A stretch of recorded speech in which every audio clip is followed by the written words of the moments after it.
الحمد لله رب العالمين أشهد أن لا إله إلا الله وحده لا شريك له وأشهد أن سيدنا ومولانا محمدا عبده ورسوله أما بعد فأعوذ بالله من الشيطان الرجيم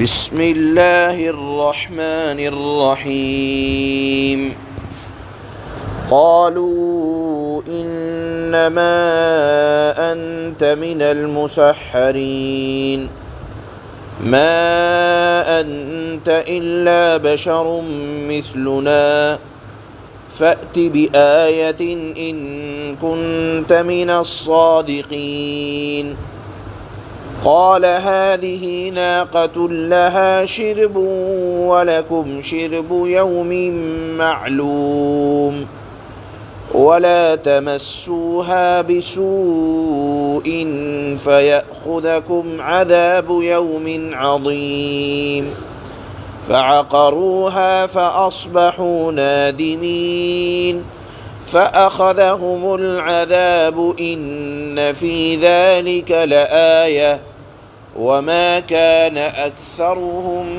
مؤمنين وإن ربك لهو العزيز الرحيم۔ بات چل رہی تھی کہ حضرت صالح علیہ السلام نے اپنی قوم کو، قوم سمود کو سمجھایا کہ اللہ نے اگر طاقت دی ہے، ہمت دی ہے، تو پہاڑوں کو تراش تراش کر گھر بنانے میں اپنے اوقات، اپنی صحت اور اللہ کی دی ہوئی نعمت کو ضائع نہ کرو، کیونکہ ان گھروں میں ہمیشہ نہیں رہنا ہے۔ وہ قوم تھی کہ نافرمانی پر آمادہ تھی۔ آج کی آیات میں اسی قوم کا جواب کہ حضرت صالح کی سمجھانے پر قوم نے کیا کہا؟ قوم نے کہا کہ تم تو پرانی باتیں کر رہے ہو، یہی تو باتیں، یا یہ کہا کہ تم تو نعوذ باللہ العیاذ باللہ پاگلوں جیسی باتیں کر رہے ہو۔ ہم بھی انسان ہیں، تم بھی انسان ہو، تم ہماری طرح انسان ہو، ہم میں اور تم میں کوئی فرق نظر نہیں آتا۔ کہنے لگے کہ جب ہم بھی انسان ٹھہرے، تم بھی انسان ہو، تو ہم تمہیں کیسے خدا کا بھیجا ہوا پیغمبر مان لیں؟ کہنے لگے کہ اگر تم اپنے دعوے میں سچے ہو، یعنی ان کا دعویٰ یہ تھا حضرت صالح کا کہ میں اللہ کا پیغمبر ہوں، اللہ کی بات پہنچا رہا ہوں۔ کہنے لگے اگر تم اپنے دعوے میں سچے ہو تو کوئی بڑی نشانی ثبوت کے طور پر پیش کرو۔ کور دماغ کے لوگ وہ یہ سمجھتے تھے کہ یہ جسم جیسے ہمارا ہے ویسے ہی حضرت صالح کا ہے، وہ علمی کمالات اور عملی فضائل کو کچھ نہیں سمجھتے تھے۔ لہذا انہوں نے مطالبہ کر ڈالا کہ اگر آپ سچے پیغمبر ہو تو لاؤ، کوئی بڑی نشانی پیش کرو۔ کہنے لگے حضرت صالح نے سمجھایا کہ اللہ کا دستور یہ ہے کہ جب مطالبے پر معجزہ مانگا جاتا ہے اور اس کے بعد اگر ایمان قبول نہ کیا جائے تو اللہ کی طرف سے عذاب کا آنا یقینی ہو جاتا ہے۔ لیکن قوم نے بات نہ مانی۔ حضرت صالح نے کہا کہ بتاؤ میں اپنے ثبوت میں کیا پیش کروں، کیا نشانی چاہتے ہو؟ کہنے لگے کہ یہ سامنے پہاڑ ہے، اللہ سے دعا کرو کہ اس پہاڑ میں سے اونٹنی نکل آئے، اور اونٹنی بھی ایسی ہو کہ جو گابھن ہو، اور اونٹنی ایسی ہو کہ پہاڑ میں سے نکلنے کے بعد وہ بچہ جنے۔ حضرت صالح علیہ السلام نے کہا کہ دیکھو میں دعا کرتا ہوں، نماز پڑھی، نماز کے بعد ہاتھ اٹھا کر اللہ سے دعا کی اور پھر کہا کہ دیکھو اب اگر تم میری بات نہیں مانو گے تو پھر یہ معجزہ مطالبے پر آیا ہے، تو اب اللہ کی طرف سے اگر تم نے میرا معجزہ نہ مانا، اللہ کا معجزہ نہ مانا جو میرے ہاتھ سے ظاہر ہوگا، تو اب تمہیں ہلاکت کے لیے اللہ کے پاس کوئی عذر نہ ہوگا۔ سب نے وعدہ کیا کہ ہم سب ایمان لے آئیں گے اگر اس پہاڑ میں سے اونٹنی نکل آئے اور وہ بچہ جن دے۔ حضرت صالح نے نماز شروع کی، دعا کی، اسی وقت سامنے سے چٹان میں سے ایک اونٹنی جو حاملہ تھی، چٹان پھٹی اور حاملہ اونٹنی ظاہر ہوئی اور اس نے بچہ جن دیا۔ تو ہونا تو یہ چاہیے تھا کہ اسی وقت سب لوگ ایمان لے آتے، لیکن اس کے باوجود اکثر لوگ منکر رہے۔ حضرت صالح نے تمام قوم کو تنبیہ فرمائی کہ دیکھو یہ اونٹنی اللہ کی طرف سے ایک نشانی ہے جو تمہارے طلب پر بھیجی گئی ہے، یہ اللہ کی بھیجی ہوئی اونٹنی ہے جو ضابطے کے خلاف پتھر کی چٹان سے پیدا ہوئی ہے، کوئی اس کو اذیت نہیں پہنچائے گا، تکلیف نہیں پہنچائے گا۔ اگر کسی نے اس کو تکلیف پہنچائی تو پھر خدا کا فیصلہ آ جائے گا اور ہلاکت ہو جائے گی۔ قوم سمود میں ایک کنواں تھا، جس بستی میں وہ لوگ رہا کرتے تھے، اللہ کی طرف سے چونکہ اونٹنی آئی تھی، قوم اس کے باوجود منکر رہی، لہذا اس کنویں کے بارے میں یہ فیصلہ ہوا کہ ایک دن قوم کے سارے جانور اس سے پانی پئیں گے، اور دوسرے دن حضرت صالح علیہ السلام کی اونٹنی تنہا، ایک دن خالی وہ اونٹنی پانی پیے گی اور اس کا بچہ پانی پیے گا اور کوئی پانی نہیں پیے گا۔ قوم نے اس بات کو مانا، چونکہ یہ ان کے مطالبے پر آئی تھی، لیکن یہ دستور چلتا رہا کہ ایک دن اونٹنی پانی پیتی اور ایک دن قوم کے سارے جانور پانی پیتے اور اس اونٹنی کا دودھ ساری قوم استعمال کرتی۔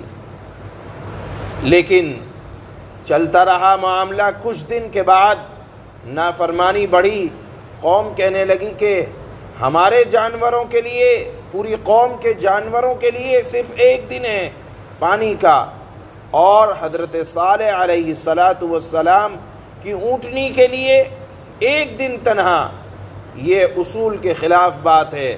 لہذا قوم تدبیر کرنے لگی کہ اس اونٹنی کا راستہ ختم کرو، اس اونٹنی کو ہلاک کر دو، تو دونوں دن ہمارے لیے ہو جائیں گے پانی کے۔ چنانچہ بہرحال قوم سمود بہت زیادہ دیر تک اس اونٹنی کو برداشت نہ کر سکی اور اس اونٹنی کو ہلاک کر دیا۔ حضرت صالح علیہ السلام کو جب یہ پتہ چلا تو آپ بہت رنجیدہ ہوئے اور کہا کہ اے بدبخت قوم، تو نے آخر اس ایک اونٹنی پر صبر نہ کر سکا، اب خدا کے عذاب کا انتظار کرو، اور کہا کہ 3 روز کے بعد دیکھو عذاب آ جائے گا۔ اگلی صبح سے ہی عذاب کے آثار نمودار ہو گئے۔ پہلے دن قوم سمود کا چہرہ زرد پڑا، پیلا پڑا، اگلے دن سرخ پڑا، تیسرے دن سیاہ پڑا، اور ایک زوردار، قرآن نے کہا کہیں صاعقہ کہا کہ زوردار چنگھاڑ نے اس قوم کو ہلاک کر دیا، اور بجز چند ایمان والوں کے پوری قوم کو اللہ نے تباہ و برباد کر دیا۔ مفسرین نے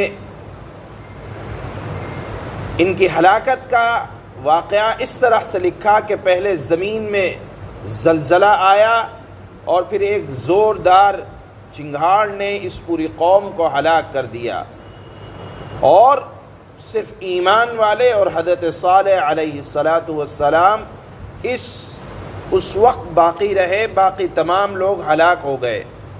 یہ مختصر سا واقعہ ہے حضرت صالح علیہ السلام کی اونٹنی کا، جو یہاں نقل کیا جا رہا ہے، اور قوم نے کیا جواب دیا اس کو نقل کیا جا رہا ہے۔ یہاں ایک بات رک کر سمجھ لینی چاہیے کہ ہماری اس امت محمدیہ کی خصوصیت یہ ہے کہ اللہ اس امت کو ایک وقت میں کبھی مکمل طور پر ہلاک نہیں کرے گا۔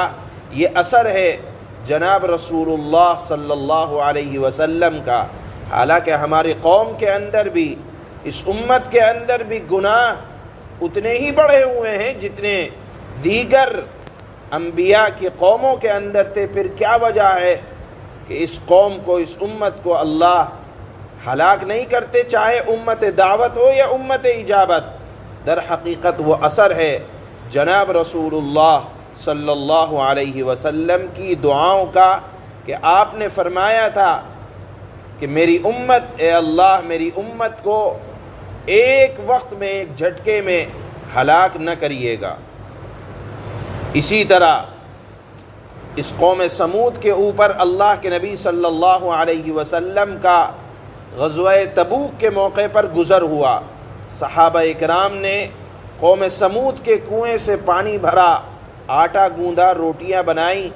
آپ صلی اللہ علیہ وسلم کو معلوم ہوا تو آپ نے فرمایا کہ یہ پانی گرا دو، ہانڈیا میں جو کھانا بنا ہوا ہے اس کو گرا دو، اور آٹے کو بیکار کر دینے کا حکم دیا، اور پھر فرمایا کہ یہ وہ بستی ہے جس پر خدا کا عذاب نازل ہوا ہے، یہاں نہ قیام کرو نہ یہاں کی چیزوں سے فائدہ اٹھاؤ، آگے بڑھ کر اپنا پڑاؤ ڈالنا، ایسا نہ ہو کہ تم بھی کسی بلا میں اور مصیبت میں گرفتار ہو جاؤ۔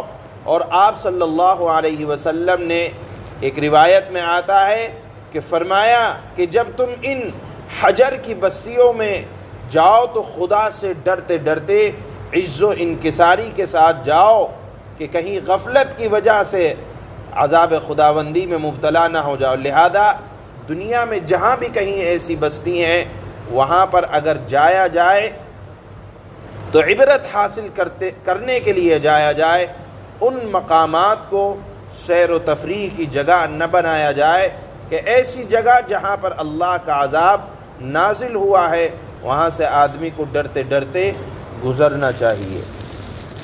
چنانچہ آج کی آیات میں حضرت صالح علیہ السلام نے جب دین کی دعوت دی تو قوم نے کیا کہا، کیا مطالبہ کیا، اس کو یہاں نقل کیا جا رہا ہے۔ اللہ فرماتے ہیں قالوا انما انت من المسحرین، قوم نے کہا کہ تم پر تو، حضرت صالح سے کہا قوم نے کہ تم پر تو کسی نے بڑا بھاری جادو کر دیا ہے۔ ما انت الا بشر مثلنا فأت بآیۃ ان کنت من الصادقین، تم بس ہماری طرح ایک آدمی ہو، اگر کوئی معجزہ پیش کرو گے، اگر تم سچے ہو تو معجزہ پیش کرو۔ قال هذه ناقة لها شرب ولكم شرب يوم معلوم، حضرت صالح نے فرمایا کہ یہ ایک اونٹنی ہے، پانی پینے کے لیے ایک باری اس کی ہے، یعنی ایک دن باری اس کی ہے، اور ایک مقررہ دن میں ایک باری تمہاری ہے۔ وَلَا تَمَسُّوهَا بِسُوءٍ فَيَأْخُذَكُمْ عَذَابُ يَوْمٍ عَظِيمٍ، حضرت صالح نے فرمایا کہ اس اونٹنی کو برائی کے ساتھ ہاتھ بھی مت لگا دینا، یعنی تکلیف نہ پہنچانا، یہ معجزے کے طور پر اللہ نے ظاہر فرمائی ہے، کبھی تم کو ایک بھاری دن کا عذاب آ پکڑے۔ فَعَقَرُوهَا فَأَصْبَحُوا نَادِمِينَ، انہوں نے قوم سمود نے اس اونٹنی کو مار ڈالا، پھر اب شرمندہ ہوئے۔ فَأَخَذَهُمُ الْعَذَابُ إِنَّ فِي ذَلِكَ لَآيَةً وَمَا كَانَ أَكْثَرُهُم مُؤْمِنِينَ۔ پھر جب مار ڈالا، شرمندہ ہونے لگے، پھر عذاب نے ان کو آ پکڑا۔ بے شک اس مکمل واقعے میں بڑی عبرت ہے، اور ان میں اکثر لوگ ایمان نہیں لاتے۔ وَإِنَّ رَبَّكَ لَهُوَ الْعَزِيزُ الرَّحِيمُ، اور بے شک آپ کا رب بڑا زبردست اور بہت مہربان ہے۔ سبحان اللہ۔